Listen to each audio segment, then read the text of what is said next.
admit I'm a little bit overwhelmed. That'll go away, like all nerves do with time. So I have a question to ask you. How many folks here own a dog? Now, how many folks here are owned by a dog? My name is Tim Gerard. I own the local Barkbusters franchise in this area. I'm a behaviorist and master trainer now.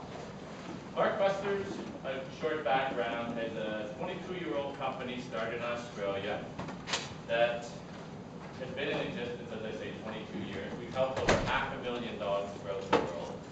And I myself personally have been doing this for 4 years. And I'm almost up to 600 dogs and clients that I've helped. What I'm going to explain to you today is unique from other types of behavioral training and the way folks look at dogs. And we're so confident that ours is successful and effective that we guarantee what we do for life. So our training, when someone goes through it, we guarantee and we help them the rest of the dog's life. I want to begin by thanking Shannon and Stephanie.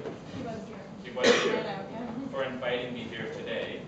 And what I'm here to discuss with you is how to effectively teach and understand dogs. So, does anyone know how dogs communicate? Any ideas how, I mean, they communicate very clearly, but anybody have any idea how they actually, what makes up dogs' communication with each other? Yes, sir. Non-verbal things, actions. So, exactly, what's another, we call it for non-verbal? Body language, exactly. So, I'm going to explain to you how dogs communicate.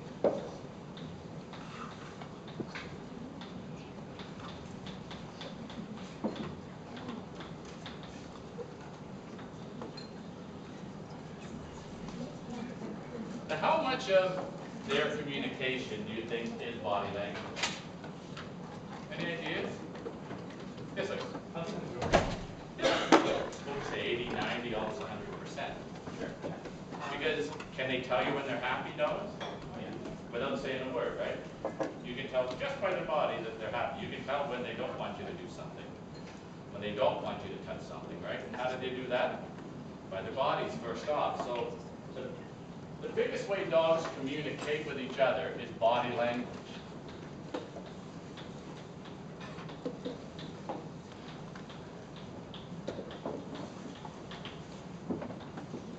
And we said it's pretty much most. We'll say 90%. What do they do next to communicate with each other? They don't want something to happen. How do they tell each other they don't? Yes, ma'am. By doing what? Let's say they don't want something to happen. Like I'm coming for your food and you're saying I don't want you to take it. How do they tell each other? Exactly, they growl. See, barking is communicating, tends to be more within the pack. There's something to be concerned about. They bark to alert. But when they don't want something to happen, what do they escalate? What do they do?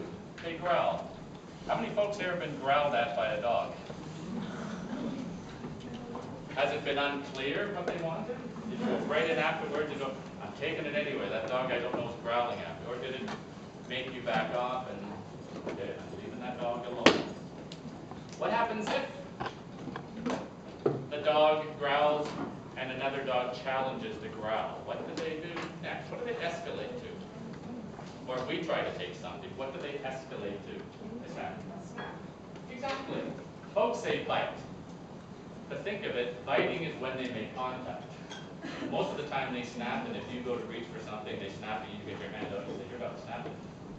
If it makes contact, we say, your dog bit. But they snap. And as a last resort, what do you think every dog animal does? Life or death, you can't get away. Sorry? I heard something? Fight, exactly.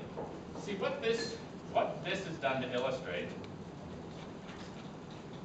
is how they communicate. This is the one we don't realize 100%. We kind of think they're alert, they're on guard, but they're actually communicating, because what's the two types of body language dogs use? Anyone know? Yes, ma'am. But even when yes and no, but what it was getting at more is when they see another dog, they can show two things to them. Or dominance, right? Submission or dominance, the two types that dogs show. Dominant,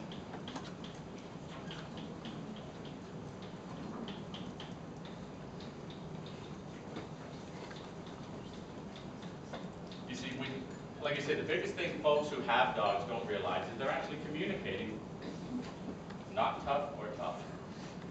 Bottom line, right? When your dog's, everything's up looking at you growling, it's saying I'm tough, even though it may not be tough. So this is, as I say, how they actually communicate. And it's crucial to keep that in mind, especially the body language, because, you know, going on to be whatever your future holds, you know, you see a dog in a certain situation, it tells you, okay, take this calm, because that dog is big, its ears are up, it's looking very aggressive, it's in a dominant position, so that's not the time to dive right in. The time is to, okay, let's take it a bit easier, to not challenge the dog. Nobody wants to get bitten by a dog, and especially vets or vet techs or whatever, as I say, you guys end up being. Now, what elements do we need to teach a dog? Anything. Like what do we have to have? There's three main elements to teach a dog.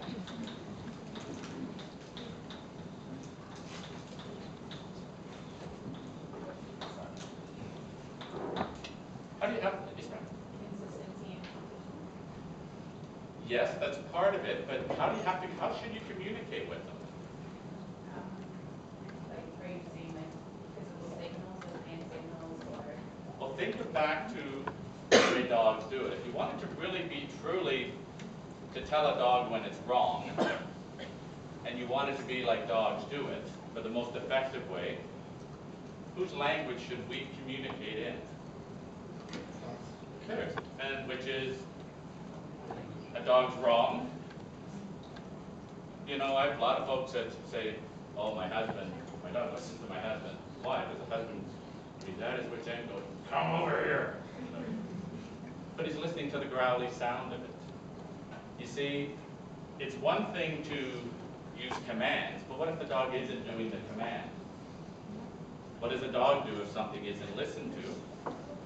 They say, what you're doing is wrong. So they correct what's happening. So the best language to teach a dog would be probably the dog's language. Would everyone agree here to communicate the way dogs do? And that's using this whole thing. See, they tie together, because this is the crucial one with body language. You want a dog to not challenge you, you have to show body language that says, I'm not going to be challenged. But bent over, down, submission doesn't really tell a dog that it shouldn't challenge you. So communicate the way dogs do.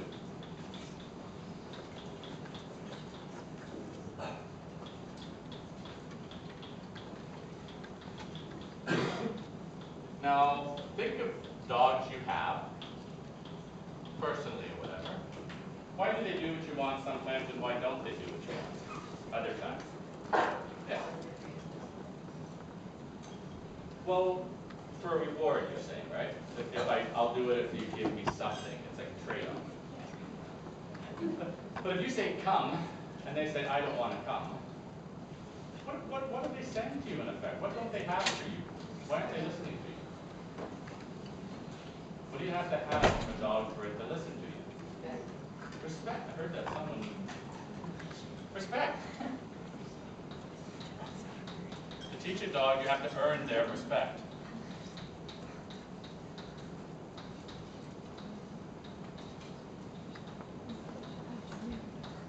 Now think about the word earn. Is it respectful to give, every time you do something you get a reward, but what if you don't get the reward after a while? And I have a lot of clients who have done that. And what they say is, I stopped giving a reward. They say the dog stops doing what I wanted it to do because there's no payoff, I saw it at the end. So why don't we want a dog to do it because it respects us? That it says, I'm gonna do what you say. Because you're my boss and you're in charge of this pack, if you want to call it that. So we need to have, communicate in their language, earn their respect. And what do you think the last thing we have to have for them? Make sure they always do this with us. Should they be afraid of us? Should they be in fear of us if something really bad about to happen? Yes, sir. They should enjoy it. They should enjoy it, and to enjoy something you have to, what? Trust, exactly. You have to always, to enjoy something you have to trust what's happening. Because, you know, if you don't trust the situation, you're never going to enjoy it. But we always want to ensure trust.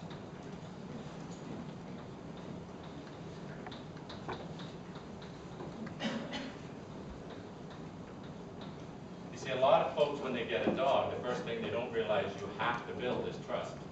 Whether it's a rescue, someone else who has given it to you, there's a time to build trust before you can do any of this.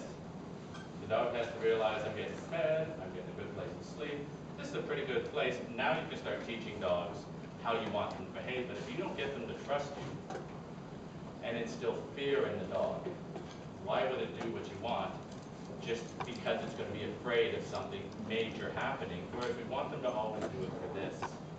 Respect, not fear. And a lot of times you'll hear, I'm not sure what level of sort of behavioral stuff you've done, but there's a lot of